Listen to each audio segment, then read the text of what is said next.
जय श्री कृष्णा। राधे राधे। कार्तिक मास महात्म अध्याय 23।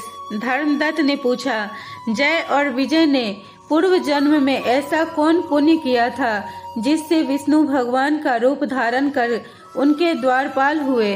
गणों ने कहा, प्राचीन काल में तृणबिंदु की पुत्री देवहूति से कर्दम ऋषि द्वारा देखने ही से 2 सुंदर बालक उत्पन्न हुए। उनमें ज्येष्ठ का नाम जय और कनिष्ठ का नाम विजय हुआ। अतः उसी देवहूति के गर्भ से योगा शास्त्र में अग्रगण्य कपिल देव जी भी हुए।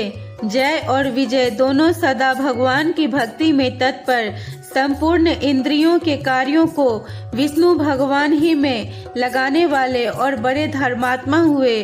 दोनों नित्य प्रति अष्टाक्षर मंत्र का जप तथा विष्णु का व्रत करने वाले हुए। इन दोनों को सर्वदा पूजा के अवसर पर विष्णु भगवान दर्शन दिया करते थे। किसी समय राजा के बुलाने पर यज्ञ कर्म प्रवीण देवर्षि गणों से पूजित ये दोनों यज्ञ में आए। उस यज्ञ में जय ब्रह्मा विजय याचक हुए।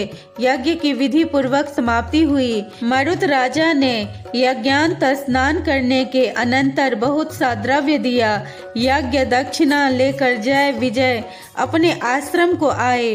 विष्णु भगवान के पृथक पृथक पूजन और प्रसन्नता के लिए दोनों द्रव्य को बांटने के समय एक दूसरे से स्पर्धा करने लगे। जय ने कहा कि दोनों का संभाग कीजिए। विजय ने कहा, नहीं, जितना जिसे मिला है उतना ही उसका है। तब क्रोधवश जय ने क्षुब्ध होकर विजय को शाप दिया कि तुम धन लेकर नहीं देना चाहते हो, इससे ग्राह हो जाओ। विजय ने उस शाप को अंगीकार कर जय को शाप दिया कि तुमने प्रमत्त होकर मुझे शाप दिया है, इसी से तुम भी हाथी हो जाओ।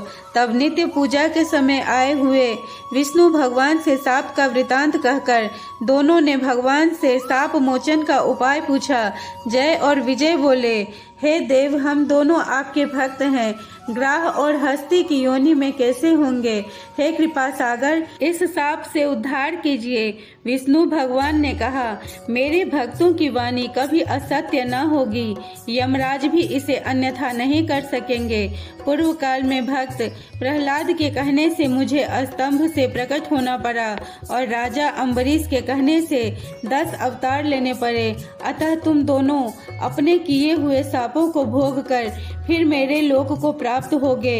ऐसा कहकर विष्णु भगवान अंतर्ध्यान हो गए। गणों ने कहा, तब दोनों गंडकी नदी के किनारे ग्राह और हाथी हुए। जाति स्मरण रहने के कारण इस योनि में भी विष्णु भगवान का व्रत नियम पूर्वक किया करते थे।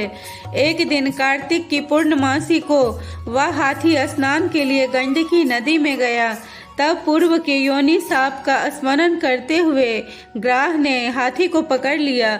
ग्राह से पकड़े गज ने विष्णु भगवान को स्मरण किया।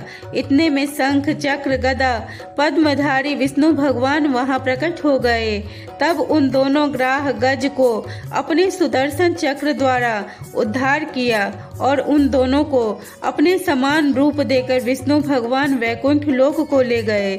उसी दिन से उस स्थान का नाम हरि क्षेत्र प्रसिद्ध हुआ। चक्र के आघात से वहां के पत्थरों में भी चिन्ह बने हैं। वे ही दोनों जय और विजय नाम से इस लोक में प्रसिद्ध हुए।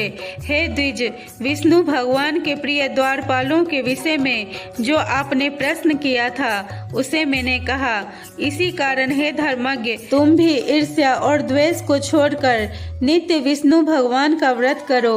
जगत के सब जीव मात्र को समदृष्टि से देखो। तुला, मकर और मेष की संक्रांति में नित्य प्रातः स्नान तथा एकादशी व्रत, तुलसी वन की रक्षा किया करो। गौ, ब्राह्मण, वैष्णवों की रक्षा में तत्पर रहो। व्रत करने वालों को मसूर, कांची, बैगन के साग सर्वदा त्याज्य हैं। हे धर्मदत्त, इसी भांति तुम भी देह छूटने पर विष्णु भगवान के परम पवित्र धाम में हम लोगों के समान गति पाओगे। विष्णु के प्रसन्न करने वाले बाल्यकाल से किए गए इस व्रत के समान फल देने वाले तीर्थ, दान तथा यज्ञ एक भी नहीं है। हे विप्र, तुम धन्य हो, क्योंकि तुमने जगत गुरु विष्णु भगवान को प्रसन्न करने वाला व्रत किया है। जिस व्रत का आधा फल प्राप्त करने वाली कलहा को हम लोग वैकुंठ लोक लिए जाते हैं। नारद जी ने कहा। इस प्रकार धर्मदत्त को उपदेश देकर उस कलहा को साथ लेकर दोनों विष्णु लोक में चले गए। धर्मदत्त भी इस बात का विश्वास करके विष्णु भगवान के व्रत में तल्लीन हो गया और देहांत होने पर दोनों स्त्रियों के साथ विष्णु लोक को गया। प्राचीन काल के इस इतिहास को जो सुनता है और सुनाता है वह जगत गुरु की सत्कृपा से हरि भगवान के समीप पहुंचा देने वाली बुद्धि पाता है। जय श्री कृष्णा। राधे राधे।